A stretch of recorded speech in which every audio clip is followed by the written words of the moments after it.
Hello guys! Today we are going to start the tour around the zone and I will show you how does it work on a particular map that I haven't played before. Welcome to the tour around the zone.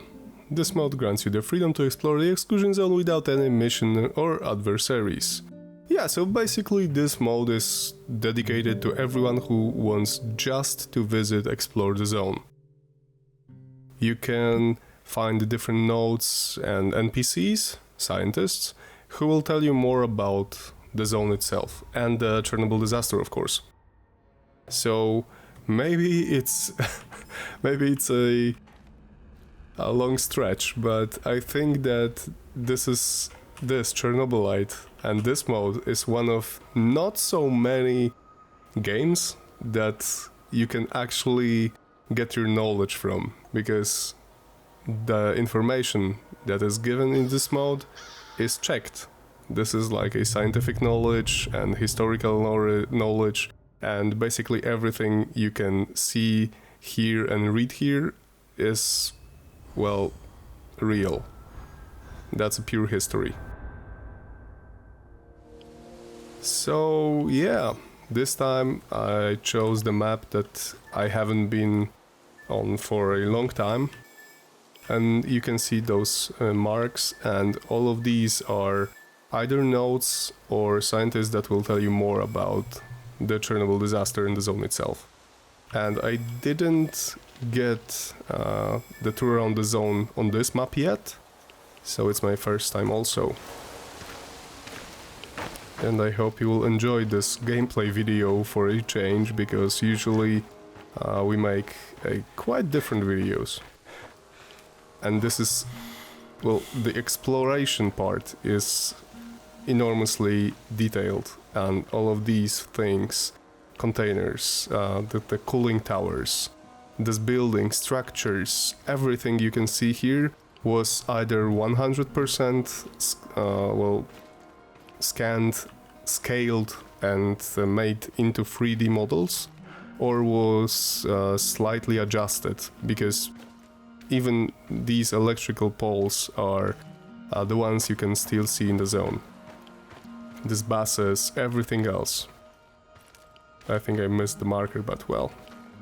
Read the Chernobyl Exclusion Zone. Some objects may seem inexplicable, such as motorboat on land and the Chernobyl trolley in an open field.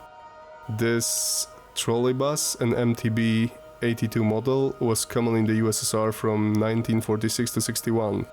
Yeah, it's still a popular tourist destination, and you can see basically what we have seen inside the zone. Whatever could be stripped was stripped. There was supposed to be some other parts, but they're not anymore. If it was highly irradiated, sometimes somebody stole it, but usually it wasn't a good catch because of the radiation, of course. But let's head on to the next one. Yeah, there is a scientist that will tell us more about the zone, probably. Train cars like this one were used to transport irradiated meat after the disaster. During the liquidation of the Chernobyl site, all livestock and wild animals within the exclusion zone were culled to prevent the spread of radioactive meat.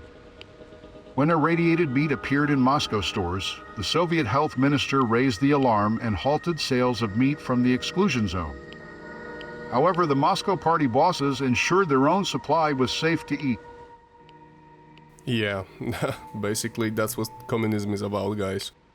For the people, but us first. Yeah.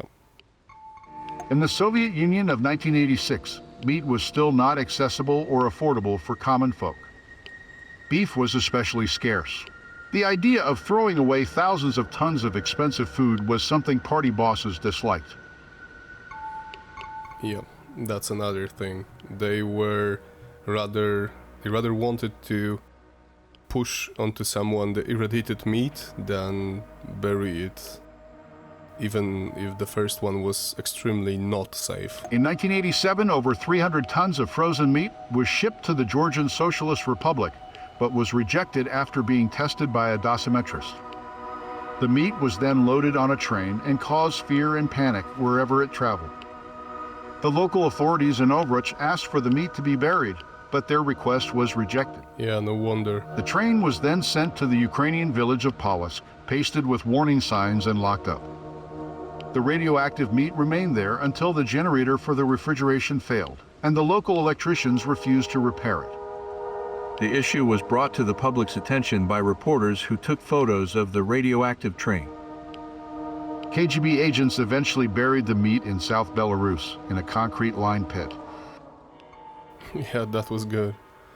No, that's perfectly fine meat, but if nobody wants it, we'll just dig a huge hole in earth and put it there and cover it with concrete sarcophagus. That's how safe it was. A protocol was developed to cleanse the meat of radioactivity to make it edible. Processing plants were instructed to soak the meat in chemically treated water, then check radioactivity levels. It didn't help that the plants had to expedite the process due to the huge surplus of meat. This resulted in inaccurate assessments of radioactivity and the mixing of safe and highly irradiated meat. Yeah. So it would be like a shopkeeper that puts good fruits in front and the bad ones in the background just to sell everything as one. You can see the second sarcophagus there and the first here, and usually, well, this one, the second one covered this one, but we put it there for you to see both of them at once. Oh, there's another scientist, but let's skip this one. What we may look out for here. Let's check this one. I don't see any scientist here, but I see note. Soldiers secretly traded with local villagers in the Chernobyl Exclusion Zone, allowing them to retrieve belongings in exchange for moonshine. Anything from sewing machines to furs could be taken from the quarantined villages in exchange for alcohol, as money had little value.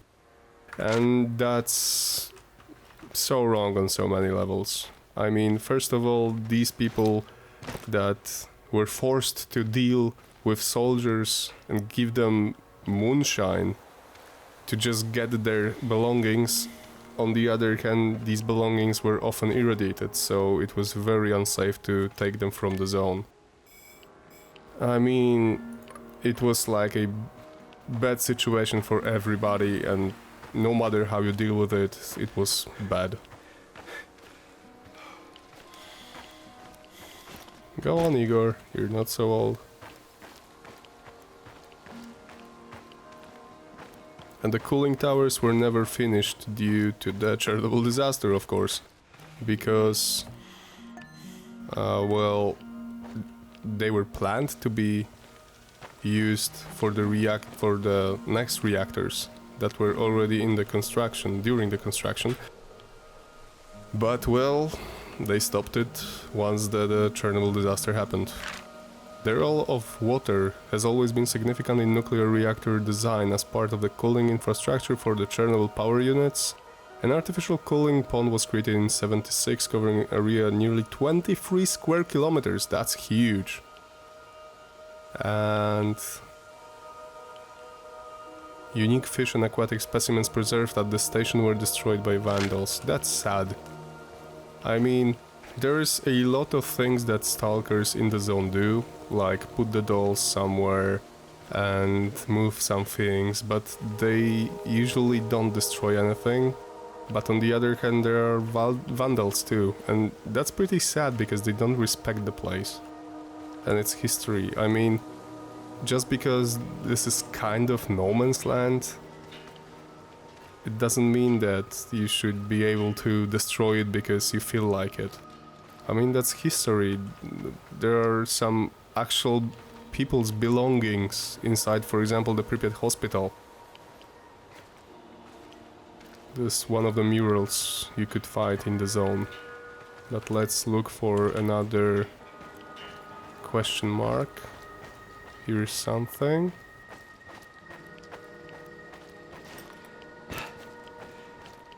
somewhere here. Where is it? Oh yeah. Anatoly Bugorsky, Soviet scientist of the late 70s, was inspecting malfunctioning equipment at the U-70 synchrotron, the largest particle accelerator in the country, when he was struck by a beam of protons. Yeah, I've read about the guy. Anatoly received a dose of radiation 300 times the fatal amount. But he did not die, actually. Yeah, however, he suffered from lasting effects such as permanent paralysis and aging on the left side, while the right side was practically stopped in time. That was very, very weird. Anatoly's mental capabilities remained intact, and he eventually earned a PhD and returned to work at the facility where his accident occurred. Yeah, that's crazy. I mean, it's not like a Hulk or Bruce Banner story, but still, he received such a huge radiation, and still he was, well, not intact, but fairly nothing happened to him. Of course, the increased cancer risk, etc. it's awful, but still you could expect that a person after such a huge dose would practically die immediately. And the other thing was, like, the part of his body which was like paralyzed and the other part was functioning great was also weird. You may have heard the term China Syndrome, popularized by a 1979 disaster movie of the same name, which depicted a nuclear reactor meltdown in a fictional US power plant. The term describes a hypothetical scenario where the reactor core melts down into the Earth, penetrating its containment and tunneling its way to China. That could be kind of troublesome, especially we have like something called the core of the Earth and different layers, but yeah. Interestingly, the movie premiered just 3 weeks before the 3 Mile Island nuclear accident in Pennsylvania, which greatly contributed to the term's popularity. Despite fears surrounding the term, scientists have determined that the threat of corium reaching China during a meltdown is a pure fiction. No way. The material would cool down on its own before reaching more than several meters underground, so there is no cause for concern. Well, yeah, of course, the contamination could spread due to underground waters, air, etc., but I mean, it would not be like some spot appearing suddenly in China because there was an accident in the US, but that's fiction, right? Okay, let's go there. And I won't show you everything inside this map because I want you to explore it on your own. But nonetheless, I want to share some of my knowledge and some of my experience on the matter, and maybe just, you know, persuade you to try a tour around the zone for yourselves. And we got a scientist here. Yeah, this looks amazing. Well, amazingly scary. Nonetheless, the scale of the structures and everything inside the zone is, well, mind-blowing. These gigantic structures are the cooling towers for reactors 5 and 6 at the Chernobyl NPP. They were built as part of a planned expansion of the facility. Construction of these reactors began in the early 1980s, but was halted following the explosion and subsequent disaster at Reactor 4 in 1986. So what was the purpose? Cooling towers are commonly used in thermal and nuclear power plants to cool large amounts of water using atmospheric airflow. Water used to reduce heat generated by the nuclear reaction must be cooled to prevent the fuel from overheating and causing a meltdown. Coolant water is pumped through the reactor to a heat exchanger, where the heat is transferred to a separate water circuit flowing to the cooling tower. The hot water is sprayed into the tower and exposed to the air, which cools the water through evaporation. Cooled water is then reused in the heat exchanger, repeating the process, while warm air from the cooling tower is released into the atmosphere. Yeah, so how big are they? I mean, like, I could say 30 to 40 stories. The towers are 150 meters tall and 126 meters in diameter. They're made of reinforced concrete. Unit 5 and its tower were still under construction in 1986 when the disaster occurred, halting all work. priorities later shifted to constructing the shelter for the destroyed Unit 4, and the new reactors and towers were abandoned. So what became of them? Nowadays, the Chernobyl towers and their artificial islands surrounded by a channel are a popular tourist attraction. On the 30th anniversary of the disaster, an Australian artist painted a mural inside the 110-meter tower, using a 1986 photograph by photojournalist Igor That's the Costa. mural that you have seen a few minutes ago. And there is something, yep. Let's check it.